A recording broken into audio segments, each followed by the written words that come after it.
Hi guys, I'm Shmi and today I'm with the Ferrari Owners Club UAE. We have been driving as part of this epic convoy from Dubai over towards Yas Marina, Abu Dhabi. It's Grand Prix weekend and there are some pretty special cars here. We've been sort of on the road for an hour or so to the venue where all the cars are lined up now for a photo shoot. Just some quick highlights: Liberty Walk 458, this spectacular Ferrari F40 painted to match the owner's Speciale, and just a fleet of some very, very nice cars.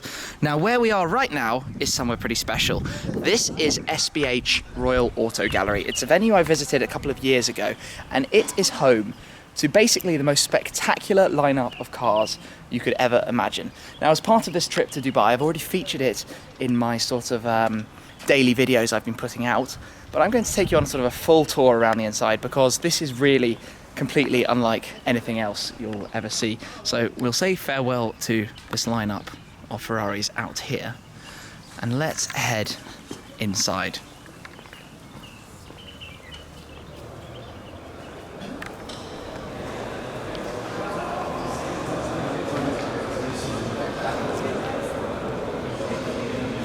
Your eyes do not deceive you. The cars in here are just out of this world, and it's a special visit for the Ferrari Owners Club UAE today. So I'm going to sort of fully explore the entire room, show you around everything and take it in, because I think this is basically one of the most great modern supercar collections you could ever imagine. Let's find out why, although let's start with these three right here in the middle. This is one of the first ever Mercedes, the motor wagon Benz. So quite an old car. I think it's one of the first ever motor cars. Behind that we have a 300 SL Gullwing. Gullwings, of course, pretty legendary cars. Just look beautiful. They have the doors here that open upwards and outwards, but just one of the most elegant cars to ever exist. Behind that we have a BMW Z8. Famous through its appearance in the Bond movies, but this is an Alpina, increasing in value non-stop at the moment. Looks pretty nice in the red though, I have to say. So let's head now to this line of cars and we'll kick off with the Lamborghini Reventon Coupe, one of just 20 in the world. The Lamborghini Reventons cost around €1 million. There are also 15 Roadsters. Most of the cars here are kept sort of in completely factory new condition, delivery mileage, preserved to look beautiful. Next to that we have the Aston Martin 177, one of the best sounding V12 cars ever made. Truly, truly beautiful. A lot of sort of thought into the proportions of the design to make it the most elegant possible. And a car I am personally rather obsessed with. I've always liked the 177. In a very, very big way. The sort of greatest modern Aston Martin. And here we have the DB AR1, a Zagato creation, 100 of them. AR stands for America Roadster. Literally made just for the American market. Famous Zagato double bubble shape on the rear deck lid, based on the DB7 sort of underpinnings. Next to that we have the Bugatti line, and that gets started with the EB110. Sort of the older but more sort of modern era Bugatti supercar. Limited numbers of those. This one in the iconic Bugatti blue. I think those are really cool. Before we have a line of Veyrons, and there are 4 Veyrons here in the showroom. All of them are special in different ways. The first one here in the two-tone chrome and carbon fibre look is a Pur Sang, which is a special edition of the original 16.4. Alongside that, we have the Veyron Grand Sport Vitesse, which is the Vitesse WRC, I should say, sorry, the WRC being the world record for open-top convertible cars. I think there are 8 of those in the carbon fibre with the orange trim, but it's the Grand Sport Vitesse, so it's the convertible with 1,200 horsepower rather than the 1,000 in the normal Bugatti. I like the orange touches around the diffuser there. Next up is the Supersport WRE, the World Record Edition. Only 5 in the world. The fastest production car record holder. Carbon and orange trim again, but with the Supersport's iconic sort of rear deck for aerodynamics and the like. Insane machine. So cool having them together. And then we have a Sang Noir, which was, again, carbon and black, orange interior. The special sort of edition, 15 of these, one of the first special editions that Bugatti made. So that lineup of those 4 is really quite something. I'm sure you'll agree. 4 Veyrons, 4 very special Veyrons. Now, my knowledge here on the older Corvette Stingrays is not huge, I have to be honest, so you probably know more than I do. 427 looks very nice.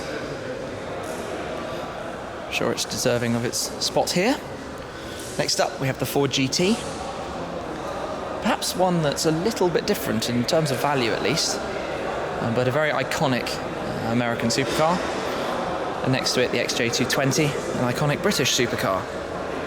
And again, another speed record holder at one point as well for a production car, as it happens.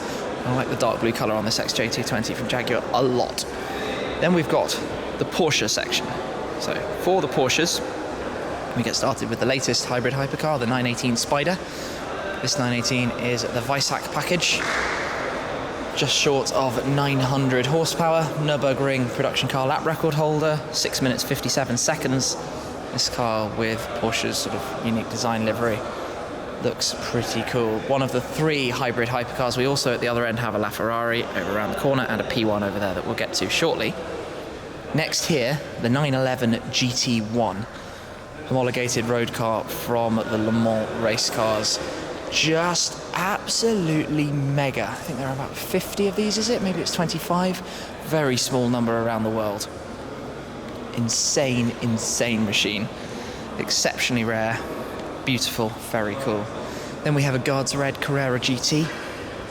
Carrera GTs don't need very much introduction. V10 manual gearbox.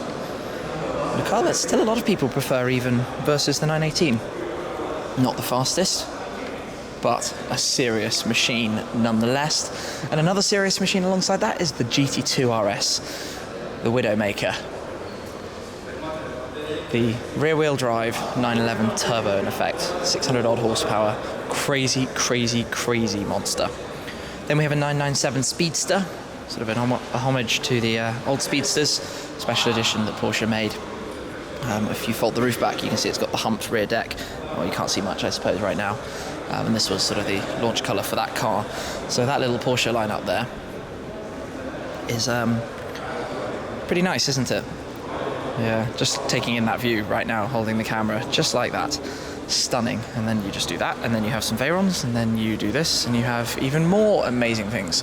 So let's walk up. We'll come back to the Ferraris in a moment. Come up to the Mercedes and the McLarens first. In fact, I'll walk straight past this line, come back down it the other direction. So I want to go straight to the end to the McLaren P1. Now, P1's, of course, the second of the hybrid hypercars that we have here. 916 brake horsepower, and this car is a wonderful spec with the satin black paint against the gloss carbon fibre, the orange seats popping against the orange calipers as well. And there's a carbon spoiler on the back too.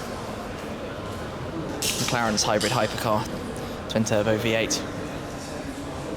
And it really is a very nice specification. Plugged in on the McLaren trickle charger there to keep the batteries conditioned. Then we've got the SLRs, 3 SLRs here. The 722, which was the final edition of the coupe of the SLR, McLaren and Mercedes joint project. Then we have the 722S, which was the roadster version. And one cool thing about these cars, side exit exhaust from the V8 up front. Funny cars, 5-speed automatic gearboxes. They still look so good, even a decade on. And then it's the SLR Sterling Moss. Only 70 of those in the world. Open top, sort of tribute vehicle to Sir Sterling Moss, of course. And a very, very, very cool design for a car. You can take the roof, the sort of cockpit panels off, and they stow away in the boot. I think that it looks absolutely Mega, that thing. Next we have the SL65 Black Series. Bit of a brute. Wide body, fixed roof version. Of course, the normal SL is a convertible. Proper V12. And it just looks so wide. Badass. After that we have two SLS GT3 race cars. It's a little bit different having these two here. Part of the Mercedes line, I suppose. Like the dark red on this car. And then we get to this. This is perhaps my selection of the cars here today. This is the CLK GTR Roadster. Now, there are only a handful of these in existence. The CLK GTR itself was obviously the road homologated version of the CLK GTR Le Mans car, race car. The Roadster, sort of special tribute edition, only a handful of which were built, and it just looks mega. Love that thing. It's so low down at the front. Just traditional sort of Mercedes look and sort of design to it. Really low down here. Tiny sort of windscreen outline with those rear buttresses. The window sort of shape that just sweeps around. Old school, raw, cool, serves absolutely no purpose. Just awesome. Just absolutely awesome. The last car before we get to the Ferraris is the Maserati MC12. Now, the MC12 is the sister car of the Ferrari Enzo, which is around the back, so it has the V12. Sounds a bit funny because it sounds exactly like an Enzo. It's a huge car, and this was the launch sort of livery. Most cars are in this sort of two-tone pearl white blue design. 50 of them in the world. Open headlights, and very low. Just a massive machine. It's cool having the MC12 next to the CLK GTR, actually. Similar sort of, I guess, kind of positioning. Then we get to Ferraris then. And we get started with a matched pair of LaFerraris, because one is not enough. So the LaFerrari, the third of the hybrid hypercars, 950 horsepower. Again here on the trickle. And that car's alarm's gone off. I'll just wait until they turn that off. Okay, we're back. So yes, the LaFerrari on the trickle here. 950 brake horsepower, 6.3 litre V12. Ferrari's hybrid take, the third of the three. And very cool to have two of them here together. Both plugged in, running on their bespoke chargers. It has a sort of active aero spoiler here that pops out of the back. Next we have the predecessor, the Enzo, again the sister of the MC12. Enzo, named after the founder of the company himself, parked next to the car that's named, quite literally, the Ferrari, LaFerrari. And we're really just going back through a history of Ferrari hypercars here, because after the Enzo we have the F50. Again, V12. Convertible, the roof panel lifts off, can be replaced with a fabric soft roof.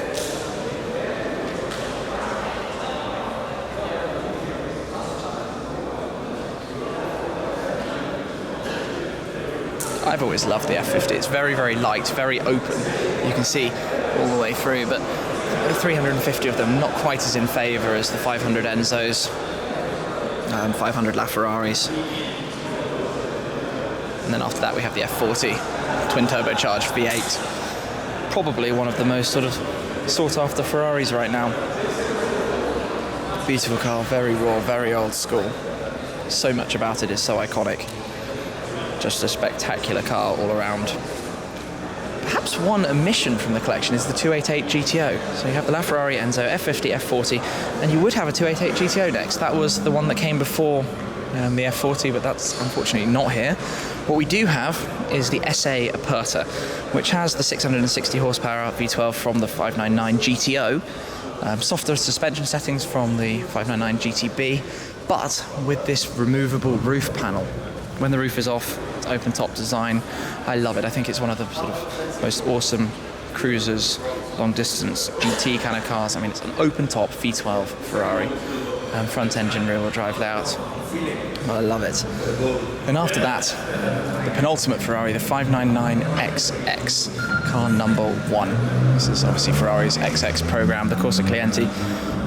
You buy the cars, get to drive it, have some fun with them out and about on Ferrari's track days around the world, the different Formula 1 circuits and venues. This is an original 599XX, not upgraded to the Evoluzione Evo package, but it is number 1. And then the final car here, the Pininfarina Sergio. Only 6 of these in the world, based on the Ferrari 458 Italia, but custom, bespoke, redesigned by Pininfarina in Italy. Very, very special, quirky design. Slightly, sort of, different people have different impressions of it. But it has to be said, it's very special. And looks very cool. Parked there in the centre, I think it's one of the latest additions to this collection. So, there we more or less have it. A full, detailed, guided walking tour of the SBH Royal Auto Gallery with some absolutely spectacular cars. It's just insane walking around, having a look here, taking it all in. There's lots and lots of memorabilia and different things as well in the Sheikh's private collection, amalgam car models, all sorts of things connected to the automotive world. Sort of take a look at, admire and enjoy here in the gallery. I'm just walking around to take it all in because, I mean, I said it before, this is probably one of the best sort of modern car collections. You know, there are better car collections, you know, McLaren F1, Ferrari 250 GTOs, those kind of things that you can add into collections like Jay Leno's and Ralph Lauren's and some of the big collectors around the world. But this is my era. This is like all the cars I know and have always had on my posters and that kind of thing. So it's so special to be able to take a look around and, of course, take it all in. See all of this in one place together. It's absolutely awesome. Absolutely awesome. I'm just taking it all in, taking my time to admire it all because this is a very, very, very special room. But yeah, I think I should wrap it up there. That was a very detailed look around what I'm going to call the world's greatest modern supercar collection. I think that's the title I used for it before. That's probably the most accurate way to describe what we're looking at here. So a big thanks to the Sheikh for hosting the Ferrari Owners Club UAE today, and of course to the Owners Club for having me along to join them. It's been absolutely amazing. Yeah, just letting it all sink in. I'm going to wrap up there. Thank you very much for watching. I'll catch up with you very soon. Make sure you subscribe for all the other videos from this tour and trip to Dubai. Cheers, guys. Hi Nick, how are you? Hello, welcome. Thank you very much. Hi, nice to see you. Pretty excited about today. I can see the car over there. Let's go straight inside.